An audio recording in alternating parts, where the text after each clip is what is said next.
Good morning, నమస్కారం.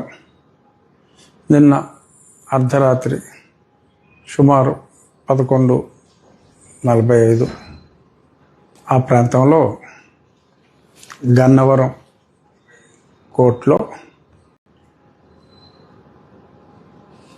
ఈ Raavan alias Joseph అతనికి కోర్టు 14 రోజుల రిమాండ్ నెల్లూరు జైల్లో ఉండమని శిక్ష 14 రోజులు రిమాండ్లో ఉంచడం జరిగింది.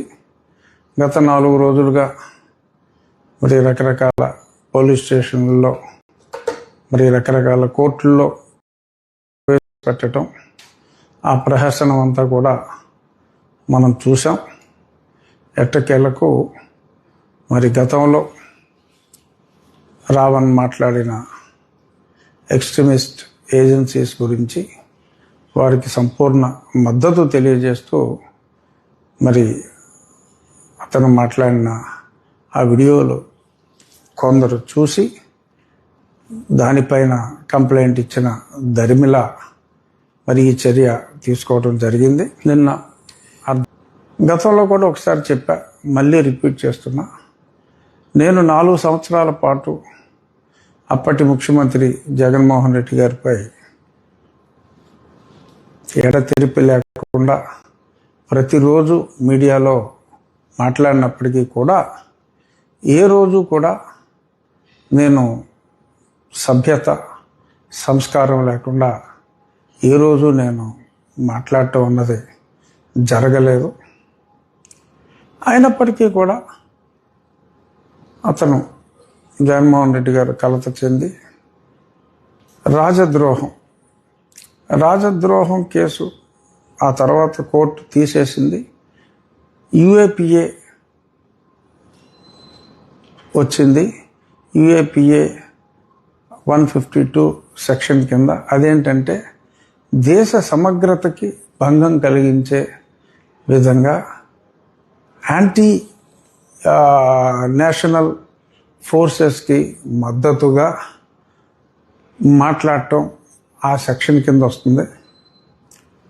మరి గతంలో నేను జగన్మోహన్ రెడ్డి పైన మాట్లాడినప్పుడు మరి అతను నా మీద రాజద్రోహాన్ని మిస్ఇంటర్ప్రెట్ చేసి అప్పుడు ఉన్న సునీల్ కుమారు, సునీల్ నాయక్ ఇంకా కొద్దిమంది గ్యాంగ్తో కలిసి ప్లాన్ చేసి చాలా దారుణంగా లైట్గా చెప్పాల్సి వచ్చిందంటే మరి ఈరోజు సాక్షి పేపర్ చూస్తే చాలా రోత అనిపించింది.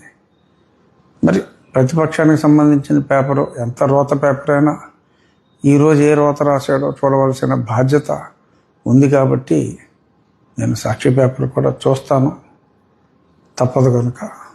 మరి అందులో చాలా విలపించాడు సాక్షివాడు. ఈ కేసు ఏంటి, ఇలా చేస్తారా అని చాలా దారుణంగా రోధించాడు సాక్షి. ఫ్లాష్ బ్యాక్ వెళ్ళండి. సాక్షి ఎడిటర్ గారు, సాక్షి ఓనర్ గారు కొంచెం ఫ్లాష్ బ్యాక్ వెళ్ళండి. ఆ రోజు నా తేడా మాట్లాడాను. అయినా సెడిషన్ అని ఉండేది అప్పట్లో, తర్వాత దాన్ని తీసివేయటం జరిగింది. నా సంఘటన జరిగిన దరిమిలానే.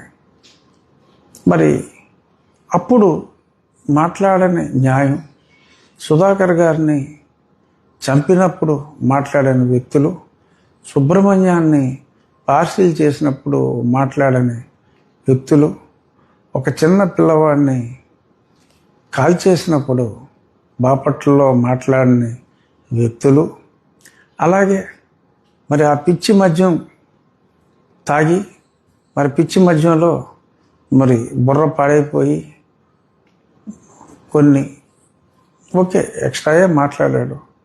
మరి అతన్ని 24 గంటల్లో శవాన్ని చేసినప్పుడు మాట్లాడని ఈ ప్రజాస్వామ్యవాదులు ఇప్పుడు సడన్గా రోడ్లెక్కి గొంతు చించుకోవటం చాలా ఆశ్చర్యం అనిపించింది.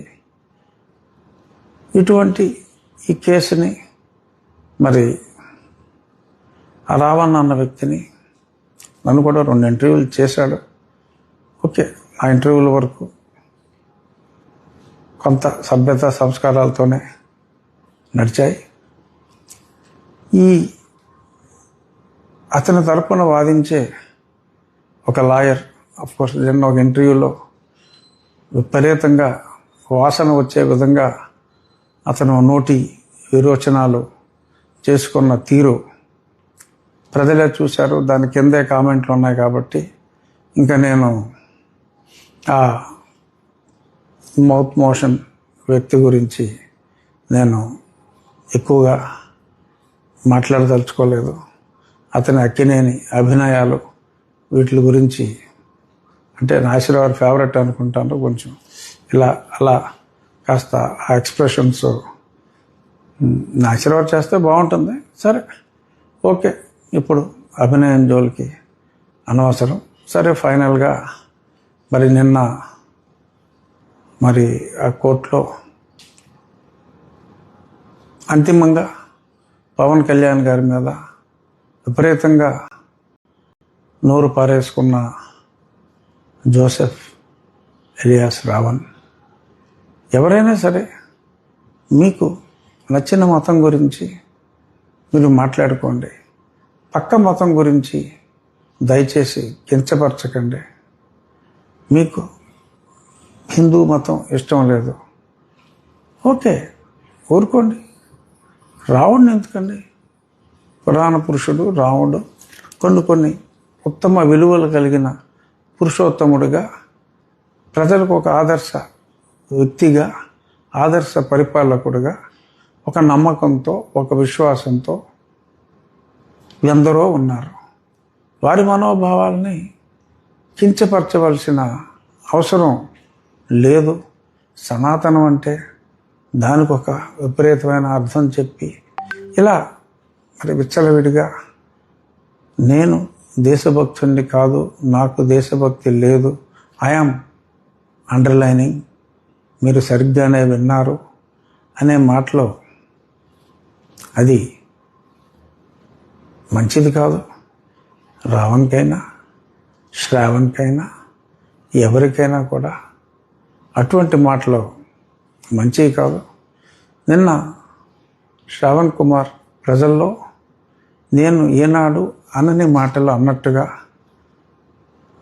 3 మేకులు 2 చెక్కలు దేవుడిగా జీసస్ క్రైస్ట్ని నేను అభివర్ణించినట్టుగా దుష్ప్రచారం అతను చేస్తున్నాడు.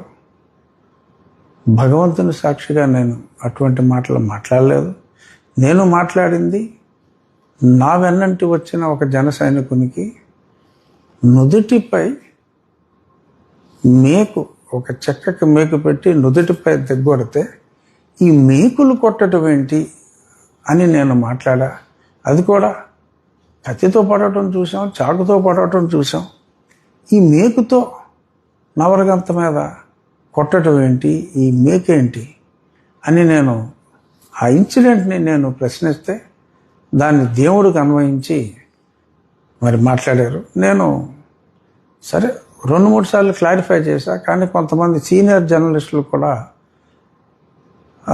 ఈ ఇష్యూ గురించి రఘురామకృష్ణరాజు జీసస్ క్రైస్ట్ని అలా మేకుల దేవుడు, చెక్కల దేవుడు అని అనకుండా ఉండవలసింది అని చెప్పి కొంతమంది సీనియర్ జర్నలిస్టులు కూడా మాట్లాడటం చూసి, ఓహో, ఈ విషయం ప్రజలకి చేరలేదా అనే విషయాన్ని నేను పూర్తిగా క్లారిఫై చేయటానికే ఈ చిన్న ఈ వీడియోని నేను టెలికాస్ట్ చేస్తున్నా. నాకు క్రైస్తవం అంటే గౌరవం, హిందూ మతం అంటే ప్రేమ, ఇస్లాం అంటే గౌరవం ఉన్నాయి. నేను ఎప్పుడూ ఏ మతాన్ని కించపరచను. రాజ్యాంగాన్ని గౌరవించమనే నేను చెప్తున్నాను. ఆ రాజ్యాంగం గురించి మాట్లాడితే నా నాలుగు కోసి, డిప్యూటీ స్పీకర్ నాలుగు కోసి డిప్యూటీ సీఎంకి పంపుతానని చెప్పి మాట్లాడిన మాటల్ని మరి ఖండించాలి, అటువంటి వారిపైన చర్య తీసుకోవాలి అని చెప్తే చర్య తీసుకునే దమ్ముందా చూద్దాం, రాష్ట్రం ఏమైపోతుందో చూద్దాం అని మరి రాష్ట్ర ప్రభుత్వాన్నే, శాంతి భద్రతలనే మరి సవాల్ చేస్తున్న ఆ వ్యక్తిని మరి చూస్తూ ఊరుకుంటారా లేక చర్యలు తీసుకుంటారా అనే దాని మీద నేను ఎక్కువగా మాట్లాడదలుచుకోలేదు. నేనైతే ఇవాళ కాకపోతే రేపు రావణ్కి 5 రోజులు పట్టింది, అలా శ్రావణ్కి 50 రోజులు పట్టొచ్చు. చూద్దాం. ప్రభుత్వాన్ని నమ్మిన వ్యక్తిని, పోలీస్ వ్యవస్థను నమ్మిన వ్యక్తిగా, ముఖ్యమంత్రి గారి సమర్థ నాయకత్వం మీద పూర్తి విశ్వాసం ఉన్న వ్యక్తిగా రాబోయే రోజుల్లో ఆలస్యం అయినప్పటికీ, ఎన్ని బెదిరింపులు ఎలా చెప్పి బెదిరించినప్పటికీ తప్పకుండా నువ్వు ఎన్ని అబద్ధాలు నా మీద నోటుకొచ్చినట్టు వాగి ప్రచారం చేసినప్పటికీ, yes, I am very sure in coming days justice would be done. Thank you.